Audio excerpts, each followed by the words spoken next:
Good morning. Hello, it's good afternoon over here. How Good are you? afternoon. Good to be here. How are you? Good. Great to see you. Thank you for joining us this morning on this snowy morning in the Northeast. For those of us that are here, hopefully you're not having the same. So I'd like Rare to. occasion in which it is also snowing around here. There you go. Welcome everyone to this morning's briefing in our series of meeting the leaders in the upcoming elections. We're on behalf of William Daroff, Malcolm Hoenlein, Diane Loeb, and myself. We're delighted to have Yair Lapid. MK Lapid is the founder and chairperson of the Yesh Atid party and leader of the opposition in Israel's Knesset. Also serves on the Foreign Affairs and Defense Committee and the Subcommittee for Intelligence, Secret Services, Captives, and Missing Soldiers. Previously, Mr. Lapid has served as Minister of Finance and a member of the Political Security Cabinet during the 19th Knesset, and before his 2012 entry into politics, he was a leading television personality, news anchor, and columnist, and author of 12 books and a two-time recipient of the Platinum Book Award from the Israel Union of Publishers.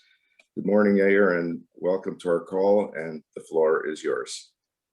It's a pleasure. I will be very brief because we want to have a dialogue, and I want to hear a question, what interests you. As you know, we are 30-some days before an Israeli election that, like always, is going to be stormy. COVID-19, of course, doesn't help. Israel was hit pretty hard by the virus, not as hard as the United States, but we have our fair share of thousands of people who died. The country is by now 40-some% vaccinated, which is great. Still, the death rate is too high, and the economy was hit pretty bad. It's the fourth election within a year and a half, I guess, or less than 2 years, which means we are becoming, I don't know, Italy in the 70s. But it's a very different election because the former three were, we had two parties, the late blue and white, which I was part of, against Likud. Right now, there's on one side Likud that is still pretty big. It's not as big as it used to be. And on the other side, there's a few parties, mid-plus size parties. In the last month and some, my party, Yesh Atid, is the second largest in the country. And therefore, we are the leading candidates to form the coalition if Netanyahu doesn't win. I mean, unlike the United States, we are looking at this as in terms of blocks, who can form a coalition. Right now, Netanyahu has 59 and we have 61 on our side. It doesn't mean we can form a coalition. It doesn't mean it's going to be simple, but at least it looks, I don't know, cautiously promising if from our side. The country is totally preoccupied with the economy and the pandemic, but the rest of our problems are not going away. Neither the Palestinian issue, neither the relations between Israel and the Jewish community in the United States. Everybody's a bit hesitant about what kind of relationship we're going to have with the Biden administration. I've met with President Biden. We are on friendly terms. He spoke yesterday with Prime Minister Netanyahu after a long month of waiting. I don't know if it says anything, but it's at least a hint to the fact this is very different from the relationship the current government used to have with the Trump administration. So if we have a chance to win the election, then we are, for those of you who don't know us, we are a centrist party. If I was an American, I would probably be either a Clinton Republican or a Reagan Democrat, like a conservative Democrat or a liberal Republican. This is what centrists are. one of the things I was constantly talking about in the recent years is the need of Israel to become again a bipartisan issue in the United States. I thought it was a mistake the way Netanyahu aligned himself with the Republican Party, and of course, I don't know if rehabilitate is maybe too much of a strong word, but do something better in the relation with the majority of the American Jewry, going back to the Kotel, to the Wailing Wall framework, changing the conversion bill, and returning to the kind of partnership, friendship, and family-like relations we used to have with American liberals as well, American Jewish liberals as well. So this is just I'm just throwing some hooks to the questions you might or might not have, and I'm opening the floor for those of you who wants to ask anything. Thank you so much for that overview. So we'll go to the Q&A, and for those of you who have a question, of course, use the hand raise function in the Zoom app, please. So I'll kick it off with the first question. So, you know, obviously in a political race, you have candidates oftentimes, which you did not do right now, which I appreciate, attack character of one another. But if we stick strictly to the policy issues, what would you say are the top 2 or 3 policy issues that you differ with Prime Minister Netanyahu, and how? And then also, if there's 1 or 2 that you actually agree with him, that you would do the same. Well, okay, so here's a few things. First of all, I think we need to go forward and go back to the negotiation table with the Palestinians, trying to push for a solution under the 2-state solution cautiously. I'm differing from the Israeli right by saying we have to go back to the 2-state solution and be proactive about it. I'm differing from the Israeli left, saying this will not be the end of conflict. It will be what we need to get to. The point we can get to is a cautious agreement between 2 states. One of them still the strongest in the Middle East, military-wise, the otherwise totally demilitarized. There are 2 issues that cannot be solved in the near future or in the forthcoming future, which is, of course, Jerusalem and the right of return. These are things I will never agree to. And therefore, what we are trying to get to is the point that we have 2 states that has a conflict between them on major issues. It's okay. There are countries in the world that have major conflicts within them, and but we need to push forward there. Another issue in which I differ a lot from the current Netanyahu coalition is freedom of religion, recognizing all streams of Judaism, including the Reform and conservatives. Of course, saying that enough with the exclusivity of the ultra-Orthodox in Israel, as what we need is, I mean, it's ridiculous to me that Israel is the only Western world in which Jews do not have freedom of religion.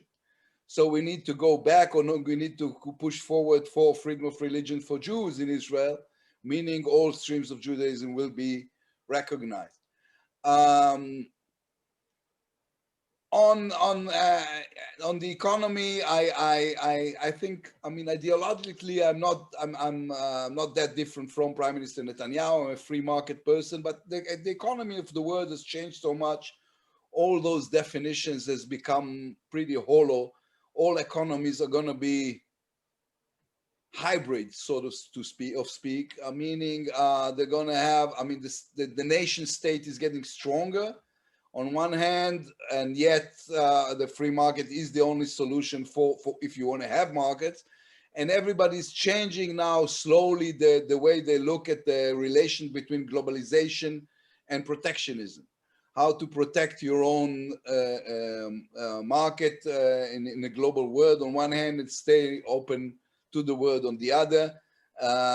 It's going to be a difficult task. Our solution should be, or must be, pushing forward to a more I mean, the startup nation is great. It's not enough.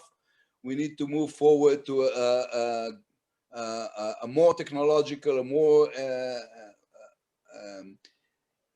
sort of an initiating economy that is lean towards technology. One thing I totally agree with Prime Minister Netanyahu is Iran. Israel cannot afford a nuclear Iran. All possibilities are on the table, including the military one. For us, it's not an intellectual issue, it's an existential issue. The Iranians have said many times that they will not rest until Israel will be destructed, and I tend to believe them. And therefore we cannot afford Iran to become nuclear. There are three possibilities going from the best to the worst. The best is the right agreement with Iran, meaning an agreement that has better supervision, a different sunset clause, that deals with the ballistic missiles program of Iran. It deals with the fact that Iran is the biggest export of terror in the world, dealing with all the flaws that were in the original JCPOA. The second best option is have no deal, but let the sanctions do their thing. The sanctions are pretty effective on the Iranian economy, especially these days. And therefore, if you can't have the agreement we need, you should go there. And the third and worst agreement possibility is just an agreement that is not good enough. And the JCPOA was an agreement that was not good enough. I am listening carefully, of course, to the Biden administration while they speak about going back to the agreement, but I'm becoming more and more optimistic because I think people like Tony Blinken understand, and of course the president understand that there were flaws in the former agreement and it needs to be improved. I think we will all be better off listening to President Macron of France, who said from day one almost that we need to go back to the agreement, but we need to improve it on the process. So these are basically the differences. And of course, there's the basic difference that I feel awkward discussing in an open camera conversation about Prime Minister Netanyahu's legal issues. Israel cannot afford a prime minister that has 3 indictments for pretty severe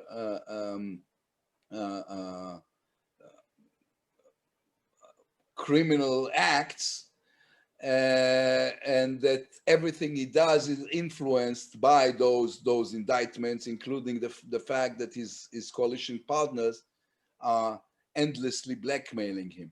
So these are the differences, and these are the things that are similar. I hope I wasn't too long answering. No, thank you for your very complete answer. Appreciate it. So we'll go to the floor, and I would just ask the questioners to keep your questions brief and not turn them into statements. And Rachel, to the first question, please. First question is from Cantor David Lipp of the Cantors Assembly. Thank you so much. Mr. Lapid, as a centrist, as you've defined yourself, and as I think you've continually defined yourself, can you just give us a brief explanation about how you have decided and how you will decide which side of the aisle you will place yourself on, whether in the opposition or in the, in the majority, whether on the left side of the center or on the right side of the center, and how you go about making that decision? Well, in terms of what we are, people always ask me, are you center left or center right? And my answer is I'm center, because centrism is not the middle point in between left and right. It's a worldview. It's a worldview of people who believe that the majority of problems in the world are the real problems of real people that needs to find pragmatic leaders who will lead them towards practical solutions. I'm an Edmund Burke kind of, for those of you who care, kind of centrist, meaning I believe leadership should evolve from traditions, from the institutes we have, from careful move to move. I mean, change is inevitable, but change is something you do slowly, baby steps. And I do not believe in social engineering, which is creating a word according to a theory, whatever it is. I mean, the theories of the left or the theories of the right. And so centrism is not something you lean from towards the left or the right, but it's a coherent worldview. I mean, in a way, both President Emmanuel Macron of France, or who's considered center left, or Chancellor Merkel of Germany is considered center right. They are both centrists. They have a worldview that says we are solving problems. It helps in the current political atmosphere in Israel, because this allows me, or will allow me, hopefully, to form a coalition with the left and the right, with all the parties that have already declared that they rather have a new government than a change of power in Israel. And there are parties from the right, like Gideon Saar's party, Lieberman's party, Bennett's party, and parties from the left like Meretz and Labour. And if there's one inherent advantage of being a centrist, that part of being practical and pragmatic is your ability to work with everybody. Again, I don't want to elaborate too much about the theory behind centrism, so I will say 95% practical problems waiting for pragmatic leaders to come up with practical solutions. Thank you. Rachel, next question, please. The next question is from Mort Klein of the ZOA. Hi, Mr. Lapid. You mentioned that you support a Palestinian state solution. By the way, we at ZOA do not. We believe it'll be a terrorist state. But my question is, I assume you don't want a Palestinian state next week or next month. What are you requiring of the Palestinian Arabs to fulfill clearly before you would support a Palestinian state? Do they have to accept Israel as a Jewish state? Do they have to accept sovereignty in 30% of Judea and Samaria, as the Abraham Accords require, and the Jordan Valley? Do they have to change the names of the schools, streets, and sports teams named after Jew killers? What are your requirements of the PA before you would accept the establishment of a Palestinian state? Well, you know what, even Prime Minister Netanyahu said many times that if going back to the negotiation table will be with without terms. I mean, without unconditioned. He said basically the people who came up said it's conditional are the Palestinians, not the Israeli. Part of the problem I have with the Palestinians is that they're always playing it like it was a zero-sum game. Either they will give them 100% of what they want, or they will say no to everything, which is a mistake. Which brings us all back to the famous Abba Ibn saying that the Palestinians never missed an opportunity to miss an opportunity. They were offered 3 times and more than 90% of the territories and said no. So going back to your question, what is my number one? I have 3 conditions. But this is not to begin a negotiation, but this is the 3 conditions we have and we will never go back on, which is A, is Israel's security, of course. There is a basic, I mean, the IDF has wrote a very good paper saying there are about 22 or 23 basic military and defense interests that Israel can never go back on, and so these are mine. I mean, the basic security conditions that without them there will be no peace and there will be no recognition of Palestine. And the other one is, of course, Jerusalem is not to be divided. And the third one, as I was saying, there will never be a right of return because it's the end of Israel as we know it. I agree to disagree with you about moving there. I think it's existential. I think sooner or later people must understand this. The Palestinians, what they're going to say, and there are very, very strong voices there, so we're saying it already. They will say, listen, we realize you're not going to give us a state. We will never have the right for self-recognition.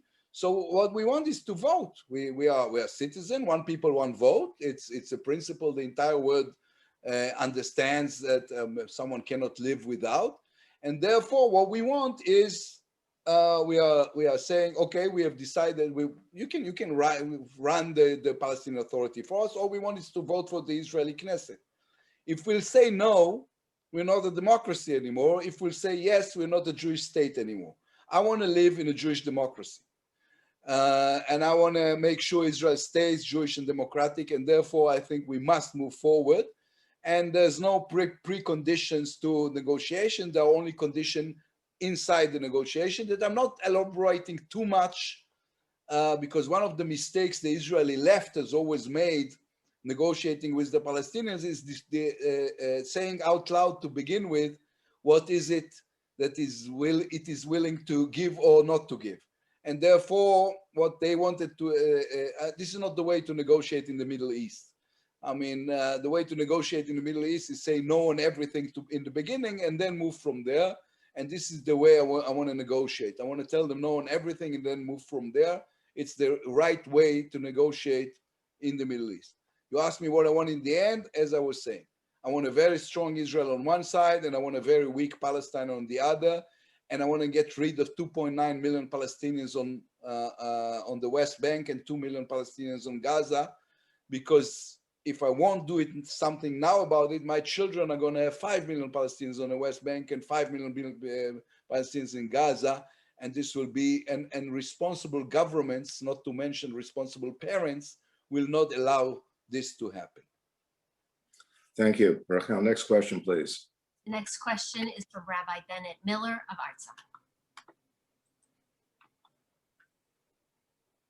Artsakh. Bennett, you're on mute. There you go. There we go. Mr. Lapid, thank you for joining us and for sharing your thoughts and ideas with us. You mentioned in your opening remarks, you made some comments regarding the Kotel and the conversion issue in regard to the divide between Israel and North American Jews. If you could give us some more of your thoughts on that, how you would work to resolve those two issues in particular, and maybe even more importantly, how you would work to improve the relations between the Jews in the diaspora and the state of Israel. Well, on the former, it's simple. It just needs recognition. I mean, both my sons did their bar mitzvah in a Reform synagogue, and I see no reason for the state of Israel not to recognize those synagogues and those communities and those views. They are as Jewish as the ultra-Orthodox parties inside Netanyahu's government, and politics. When politics interferes with in it's always a bad idea. So my answer is simple. I think there should be an equality in the eyes of the law between Reform, Conservative, and the ultra-Orthodox streams of Judaism for all practical purposes: conversion, marriage, divorce, whatever. And this includes, of course, the right of Jews, including women, of course, to pray the way they want to pray in the Kotel. Now, the framework of the Kotel was not a perfect one. Everybody had a stomach ache about it. But this, usually when you come to an agreement about something that is very emotional and loaded, then people have a stomach ache. But it didn't justify the swift cancellation of the whole framework for political reasons. So we need to go back there, and we need to just equalize all streams of Judaism in the eyes of the law. This will do. This goes to the second part of your question.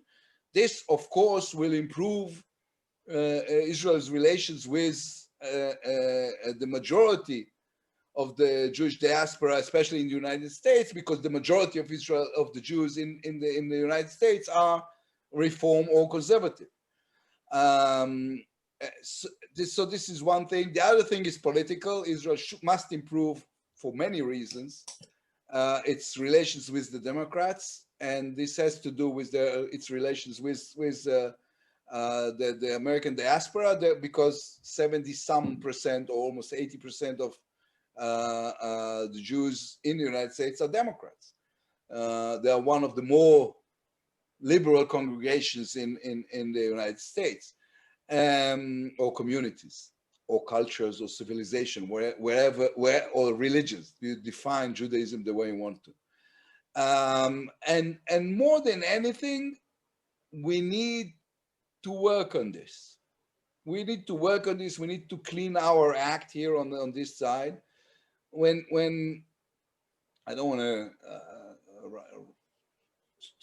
to frustrate you or remind you horrible moments, but when, I don't know, the minister of religion of the state of Israel goes on Knesset podium and says that all Reform Jews are anti-Semites, and the prime minister sits there and says nothing, this of course is not very helpful to the relationship. And what we need here in Israel is a leadership that says, hey, no way you're going to speak about this way about our brothers and sisters abroad.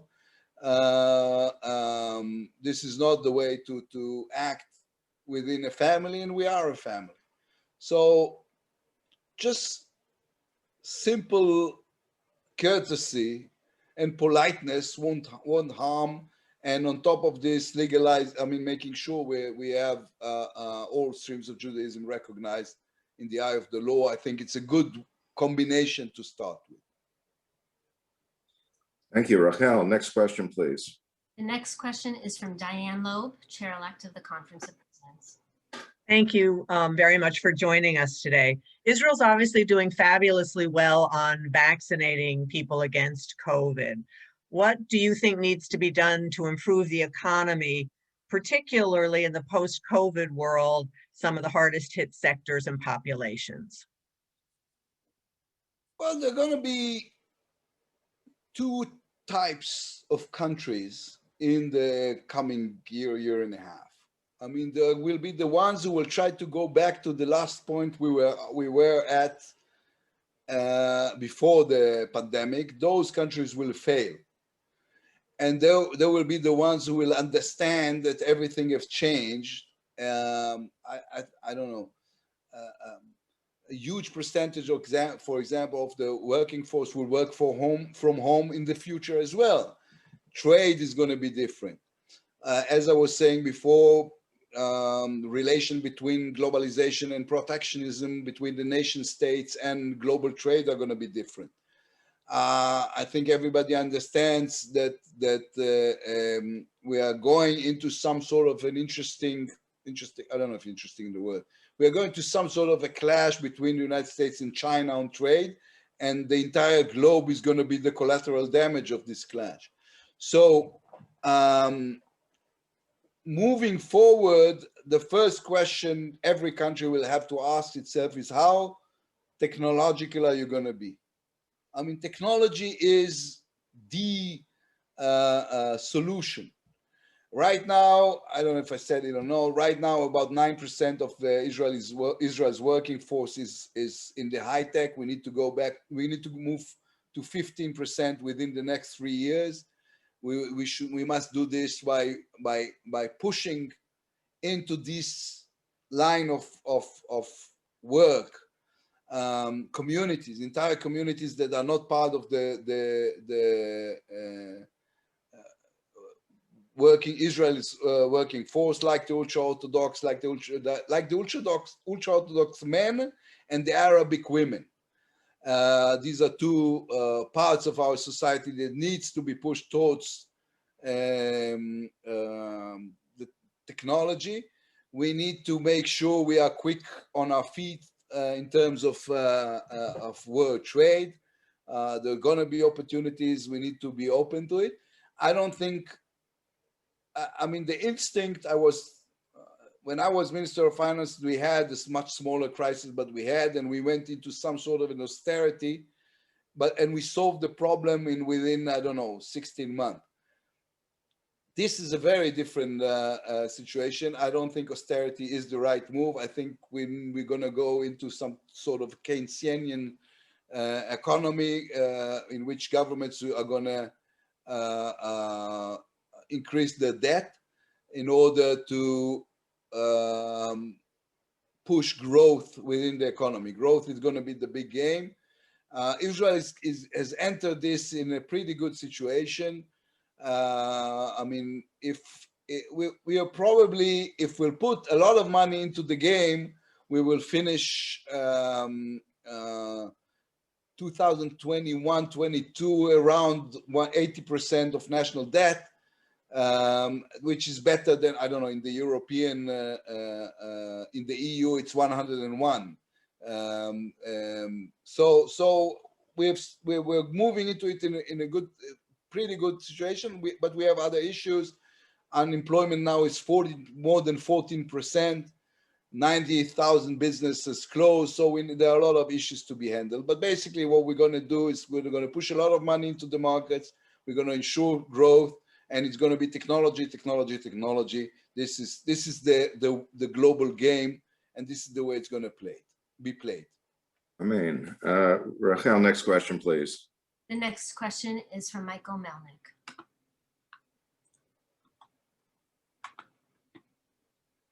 Still on mute, Michael. There Can you you go. Yes. Good afternoon and good morning, Yair. So we share the same thing. We both have snow at the same time. Briefly, please, for a short time. Yeah, two questions. Number one, would you sit together with Yadut Torah, Shas, the Aguda, whatever you want, all the faction in your in coalition? And secondly, you always see the brutality and the harassment that the police are against the Orthodox versus non-Orthodox. Do you have any, why is that? Well, the first question, as I said many times, I disqualified no one. Maybe with the exception, there's a fraction, it's not a fraction anymore, unfortunately, of what is called, they call themselves Hatzionut Hadatit, but this is they're just a bunch of racist bigots, and we're not going to sit with them. Aside from those, I'm disqualifying. I'm not disqualifying anyone. I'm willing to discuss with everybody. They know me. They know my views. They know I think every Israeli every child has to study English and math. There's nothing wrong with this in terms of Judaism. I think if my sons went to the army, everybody has to go to, because it's part of defending our beloved country. These are complicated issues. In a weird way, the COVID has made it easier for everybody to postpone or to put aside old conflicts, because we have a common goal now, and a fight we have to fight together. The economy and the health of the people are going to be the major issues of Israel in the coming couple of years. So we can all say, okay, we are postponing our former old conflicts in order to work together to improve the life of everybody, or to save the life of everybody. So I mean, we have our conflicts, we have our differences, but I'm not disqualifying working with them, and I'm happy to hear from them lately that they're not disqualifying me as well, which is a good thing. I mean, they're naturally or almost instinctively, they're leaning towards Netanyahu, but if we will be fortunate enough to form a government, we're going to have an interesting discussion with them as well. On the other issue, I'm not sure I agree with you that the police is more aggressive with the Orthodox. It depends probably depends which papers are you reading. There are a lot of Israelis who would tell you how come during the pandemic, Every 2 Israelis who were sitting eating a sandwich in Tel Aviv were fined by the police, while there were funerals of thousands of ultra-Orthodox people who came out to the streets together, and the police did nothing. So maybe it's a good idea for us not to, for everybody, not only for the Orthodox, instead of victimizing ourselves in our own eyes, just to tell us if it's time to move on and work together, solving the problems that we have. The Israeli discourse is now infected with a complete sense of everybody's victimizing themselves, everybody is angry with the other, everybody feels that they are the ones who are taking the entire blow while others are doing nothing. There's it's my slogan in this campaign is it's time for a sane government, because everything is so crazy, and we need some sanity. And part of sanity is saying, okay, I'm expressing my pain, but I also recognize others, and I don't blame anyone for my troubles. I'm just trying to figure out if there's a way to work together to solve those troubles. So this is the way I see this. Thank you. And our final 2 questions are from Malcolm Hoenlein and William Daroff in our remaining minutes. Shalom, and it's good to see you. Hi, Malcolm. How are you? Hi, good. I want to ask you first, what would you do in terms of expanding the Abraham Accord, which has so dramatically changed the region? And second, given the situation in the north, a big exercise this week, what are your concerns, and how do you think that they are handling the threat that seems to be emanating on the Syrian-Lebanese borders? Yeah. And for my question, thank you so much for being with us. Briefly, because we're running out of time, we have 5 minutes. I wonder if you can just talk about the disappearing center in Israel. It seems like the whole conversation is to the right of you, and I just wonder what your thoughts are about that phenomenon. Thank you again for being with us. Sure, it's a pleasure. So just Malcolm, can you repeat the first question? I asked about the Abraham Accords, how you would work to expand them. Yeah, well, naturally, the first target or address we're going to is Saudi Arabia. I think it was a huge mistake by the current government to expose too early the kind of relations or the kind of discussion we have with the Saudis, or we had with the Saudis, until it was discussed out loud just to gain some PR points. This is not the way to work with them. But if you ask me, I would say the next 2 steps is A, trying to expand this to Saudi Arabia, and B, trying to use the entire shift to form a regional conference with the Gulf countries, with the Saudis, with the Egyptians and the Jordanians, in order to discuss the negotiation with the Palestinians. On the issue of the tension up north, it's eminent. I mean, we have the largest terror organization on earth on our northern border, which is Hezbollah. 150,000 missiles aiming at my house as we speak. Too many of them accurate missiles because there's an industry there. Everything pumped by Iran. On top of this, now we have the Iranians who are injecting militias into Syria using the chaos there in order to make sure the threat is as wide as possible. The IDF is still the strongest army in the Middle East. We are there. We are making sure everybody understands we're not going to be silent over this threat. We are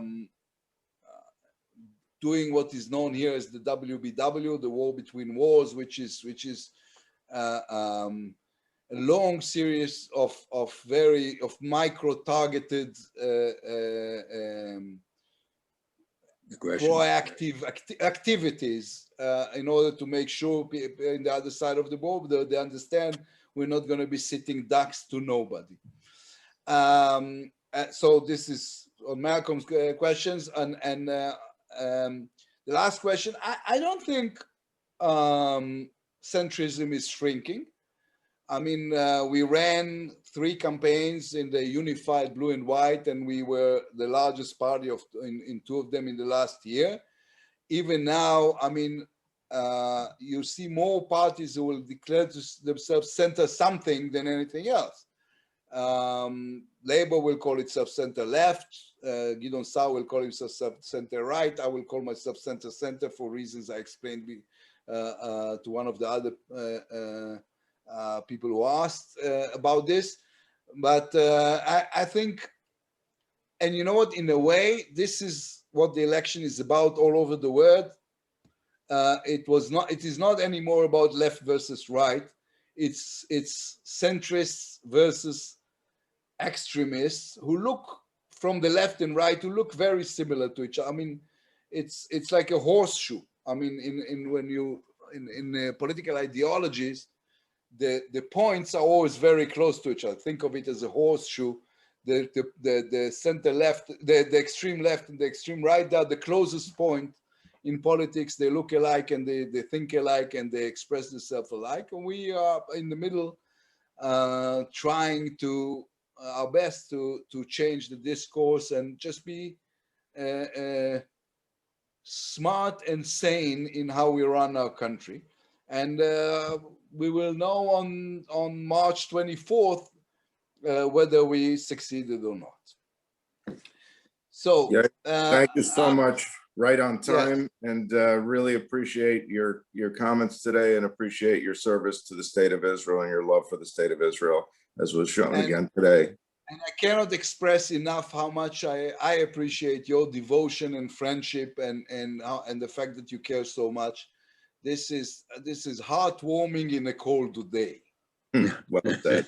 Thank you so much. Have a wonderful day. Thank you, Yair. Thanks for doing it. Thank you.